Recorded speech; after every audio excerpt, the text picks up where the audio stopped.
ನಮಸ್ಕಾರ ಸ್ನೇಹಿತರೆ, welcome back to ನಿಮ್ಮ ಕನ್ನಡ ಚಾನಲ್. ಇವತ್ತಿನ ಮಾಹಿತಿ ಬಂದ್ಬಿಟ್ಟು ಆಷಾಢ ಏಕಾದಶಿ.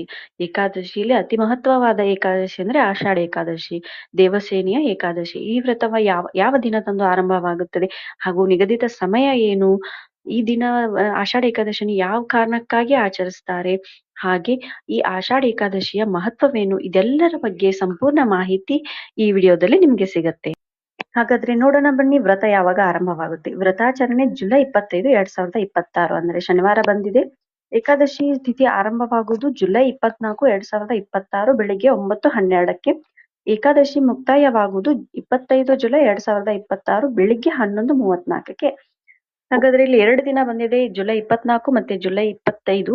ಹಾಗಾದ್ರೆ ಯಾವ ದಿನ ನಾವು ಏಕಾದಶಿ ಆಚರಣೆ ಮಾಡ್ಬೇಕು ಅಂದ್ರೆ ಜುಲೈ 25ರಂದ್ರೆ, ಯಾಕಂದ್ರೆ ನಮ್ಗೆ ಬೆಳಿಗ್ಗೆ ಸಿಗೋದು ಜುಲೈ 25ರಂದು ಸೂರ್ಯೋದಯವಾಗುವುದು. ಆ ಟೈಮಲ್ಲಿ ನಾವು ಉಪವಾಸವನ್ನ ಮಾಡ್ಬೇಕಾಗಿರೋದು ಸೂರ್ಯೋದಯದ ಟೈಮಲ್ಲಿ. ಹಾಗಾಗಿ ನಾವು ಈ ಏಕಾದಶಿ ತಿಥಿಯನ್ನ ಜುಲೈ 25, 2026ರಂದ್ರೆ ಆಚರಿಸಿದ್ರೆ ತುಂಬಾ ಒಳ್ಳೆಯದು.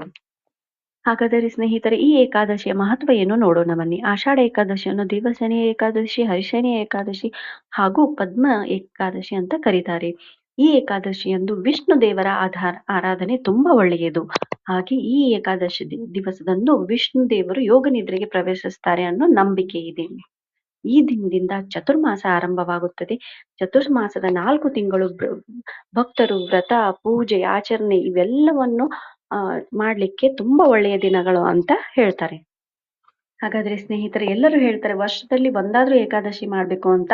ಹಾಗಾಗಿ ಈ ಆಷಾಢ ಏಕಾದಶಿ ಮಾಡೋದು ತುಂಬಾ ಒಳ್ಳೇದನ್ಸುತ್ತೆ. ಯಾಕಂದ್ರೆ ಈ ಎಲ್ಲ ಏಕಾದಶಿಯಲ್ಲೂ ಇದು ಪವಿತ್ರವಾದ ಏಕಾದಶಿ ಅಂತ ನಂಬಿಕೆ ಇದೆ. ಹಾಗೂ ನಾವು ಈ ದಿನದಂದು ಉಪವಾಸ ಮಾಡೋದ್ರಿಂದ ನಮ್ಮೆಲ್ಲ ಪಾಪಗಳು ಪರಿಹಾರ ಆಗಿ ಪುಣ್ಯ ಲಭಿಸುತ್ತದೆ. ಹಾಗೆ ನಾವು ವಿಷ್ಣು ದೇವರ ಕೃಪೆಗೆ ನಾವು ಪಾತ್ರರಾಗುತ್ತೇವೆ. ಆದ್ದರಿಂದ ಈ ಏಕಾದಶಿ ಮಾಡೋದ್ರಿಂದ ಮನೆಯಲ್ಲಿ ಸುಖ, ಶಾಂತಿ, ನೆಮ್ಮದಿ ಹೆಚ್ಚಾಗುತ್ತದೆ. ಈ ಏಕಾದಶಿ ಮಾಡುವುದು ತುಂಬಾ ಒಳ್ಳೆಯದು. ಹಾಗೆ ಸ್ನೇಹಿತರೆ, ಈ ಆಷಾಢ ಏಕಾದಶಿಯ ಇನ್ನೊಂದು ಮಹತ್ವ ಏನಂದ್ರೆ, ಮಹಾರಾಷ್ಟ್ರದ ಪಂಢರಾಪುರದಲ್ಲಿ ಆ ಭಗವಂತನ ಯಾತ್ರಾ ನಡೆಯುತ್ತದೆ. ಅದಕ್ಕೆ ವಾರಿ ಯಾತ್ರಾ ಅಂತ ಕರೀತಾರೆ.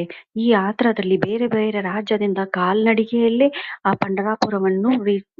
ಪಂಢರಾಪುರಕ್ಕೆ ಹೋಗಿ ಈ ಆಷಾಢ ಏಕಾದಶಿಯಂದು ಆ ಭಗವಂತನ ಆರಾಧನೆ ಮಾಡ್ತಾರೆ.